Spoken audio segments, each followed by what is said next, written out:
Hey guys, Toaster back. Strap yourselves in. This is going to be a long one, but I just the first portion of this game, I just rewatched it, and it is an Ace Tanker. But do you ever feel like RNG is against you, or just everything that can go wrong does?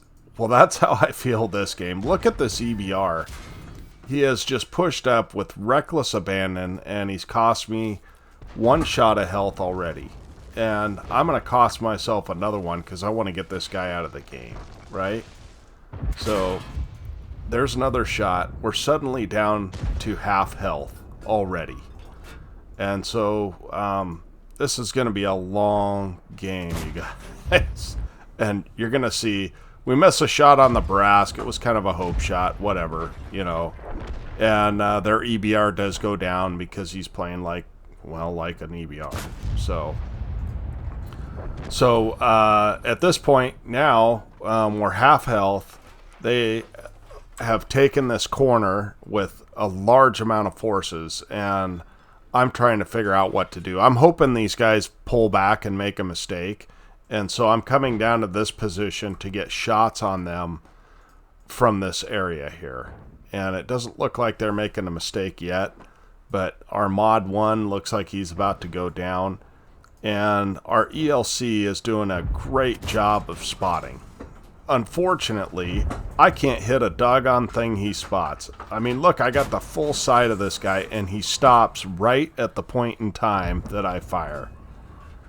So I decide, I got a lower plate shot, and I take that. Of course, I don't pin that either. And this one, you're not going to believe. I bounce off the side of an SU-130 PM. I don't know how much armor that guy has, but to even call it armor is a misnomer. And we miss yet again. So we got 0 damage, we're half health, and we've missed every shot that we've taken. So that's just the way the game's going for us. But we do pick up, maybe RNG doesn't hate us that much. We finally pick up a shot, it turns into a fire, and we suddenly have 600 damage. The only problem is, there's a Barask in the middle here. And that Barask is trouble for me, right? I've got 600 or 796 HP. He could actually high roll me and kill me fairly easily. I think he's got 720. So it's definitely not out of the realm of possibility. As we're losing this upper side here, the one line is going down. But pay attention to this T28 Prot. He's going to be instrumental in the game. And then, of course, we hit a shot like that. So who knows? I don't know. But here comes our ELC, who is down to 23 hit points. And he is just trying to survive. He did a very good job in the game, too. He's quite a decent player as well. So it looks like things are kind of looking up. This Prot is actually holding off the onslaught on the one line. But if you pay attention in town, we just get slaughtered there. And that's going to make this game very, very hard to win. And so further on in the game, I hope you guys stick around because I've got some excellent points on why I do what I'm doing and how important it is to position yourself to win the game. So the Prot is he's about as healthy as I am, around 700 hit points. But again, until that Barask is dead, I cannot make any big moves, right? So I am following and supporting our prototype, but I can't really take the front line action here. And so we're going to come around behind this 4202 and hopefully get some damage on him.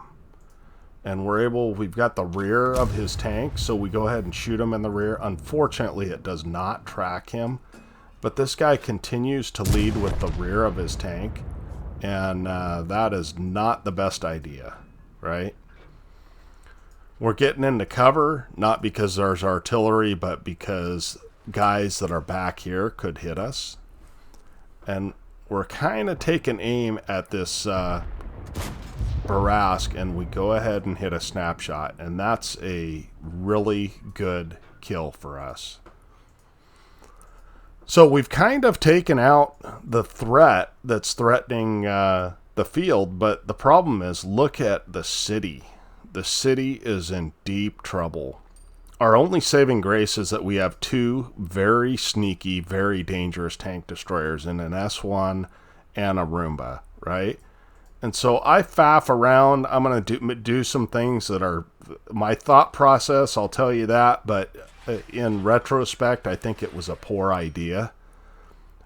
We happen to know that the S1 was spotted last here, so I'm trying to stay out of that view range, but I'm also attempting to light stuff that might be coming over here. Unfortunately, there's too many bushes, and I kind of noticed that.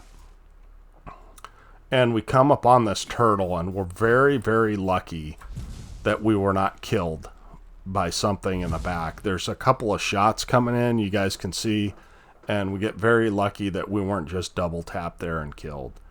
But that means I've got to leave. I cannot fight a turtle face up. And this turtle, spoiler alert, is quite a good player. He's statistically, he's a better player than I am. But I've loaded heat, and I'm going to come around to this side of the map because I assume he is no longer going to push there. If he's been shot by somebody, he's probably not going to push that way. He's more likely to come around this way or come back around the side of the map up this way. But because of his team's position, I don't see him coming up through the middle because he probably does not have the support to deal with that.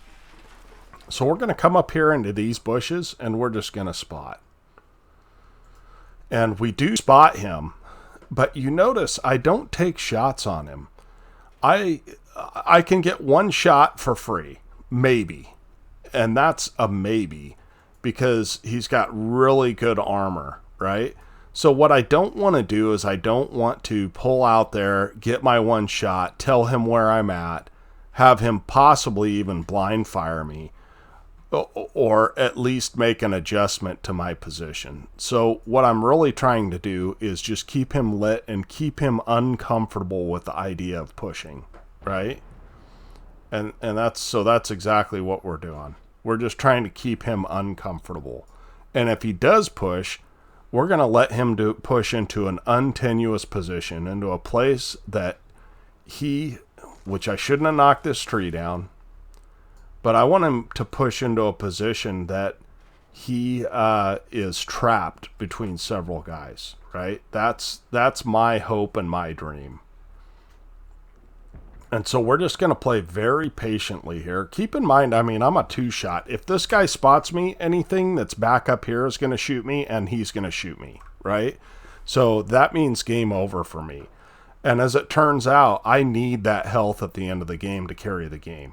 So it's a good thing I played it like this. It seems like kind of a chicken way to play it, but it's just, if you want to win games, sometimes you have to do things in order to win the game that might not be popular with your teammates or may make people think, why are you doing this? So we're going to double bush here. We got a side shot on him, and he is going to turn his armor towards me and give that prototype a really easy shot to kill him. And now we've got a KV-4 in the open field, so we keep our heat rounds loaded. Our heat has 275 pen, although I don't know. I don't feel like 275 pen with heat is all that great. It just doesn't feel that good. This guy should be getting buttered, right? And maybe part of it is that the gun itself is not super accurate. So we're able to pick up a couple shots on him here. And I'm kind of afraid he's going to blind fire me here, because the reality is there's only so many bushes I could be in up here. So what I'd like to do is get up into this position and see if I can spot him trying to cross back this way. In reality, he does not do that. So instead, we're going to come back around here and spot him out and try and kill him from a direction that he is not thinking we're going to be. So there's just too many bushes here. You just can't see far enough. So intentionally, I knock down this tree in hopes that someone is looking there and that they will think that I'm sitting there. As it turns out, that doesn't seem to matter, but for myself, I was just trying, in case somebody was looking that direction, they would at least see the tree fall. Playing a little bit of mind games. So you can come back to this center where I was before, and you can spot anything coming up this line. And keep in mind, this KV4 is going to be blind and visible from space if he's moving. So as I'm crossing this, I'm really concerned that he's going to be like spotting me and kind of right out in the open. But I think I've heard him enough that he's a little leery of just charging hard. So we're going to get into these bushes, have a look-see, nothing happening. And suddenly we spot him. And we're just going to use bush mechanics and miss the shot. But we've got his rear, and so I wait for his rear to almost appear on my reticle, and then I fire, and then when the shell gets there, it hits him right in the rear of the tank. And that was a fairly lucky shot, but that takes us up to 5 kills there, right? And so there's a couple of guys still in town. We have a Roomba that he's got like 100 health left. And our full health S1.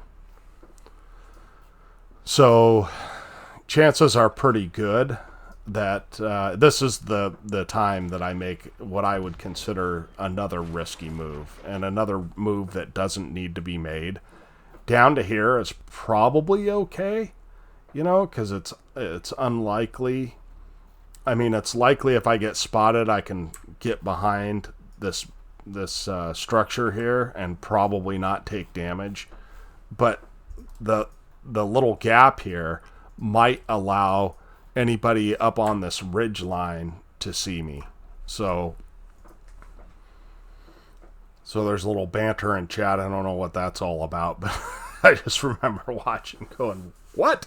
Anyway, so yeah, I mean, we're just kind of in a waiting game. It's up to them. If they want to win the game, they have to push, because it's 12-13, and they have 3,600 health, and we have 957 health. So apparently, while I was talking, the S1 did something foolish. He had full health and he died. So I feel like this is a push that's a little bit silly, but I do like to win games.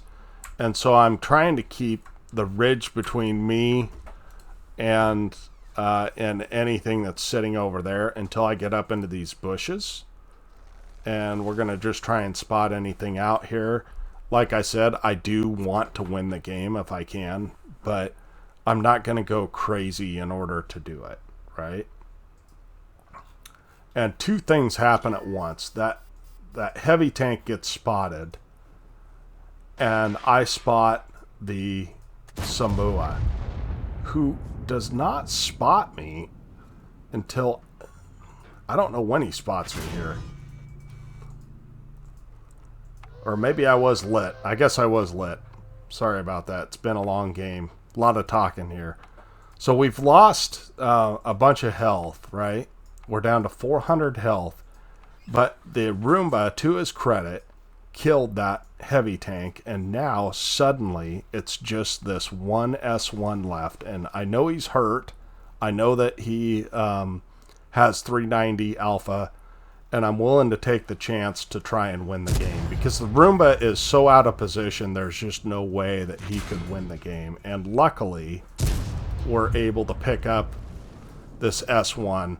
We're using heat rounds just because of his sloped armor. And we're able to finish him off and pick up our 7th kill. So, sorry for the long game, but I think basically it was necessary to kind of show the whole game and how it played out and why I went to the places I went. We'll do a quick after action on this one. Well, I labeled this Patience Grasshopper, but I could have labeled it Bad RNG and Patience, right? Because the beginning of the game did not turn out great. Ace Tanker, and we got a Top Gun out of it for our 7 kills, 2,700 damage, 1,400 base XP is pretty good. Our prototype did really well with 1,000, and that Borsig actually did really well too. And it's unfortunate that this S1 decided to push. I don't know what it exactly did. I wasn't paying attention, but and then 27 shots fired, 18 hits, 14 pens, and 900 assists. So wasn't a huge assist game, but we did carry our weight, and we ended up paying for it because we used a lot of gold rounds. 8,000 loss, but we got 7,200 experience for our crew on a ×5, so that was great. Appreciate you guys watching. Hope to catch you next time. Tonester out.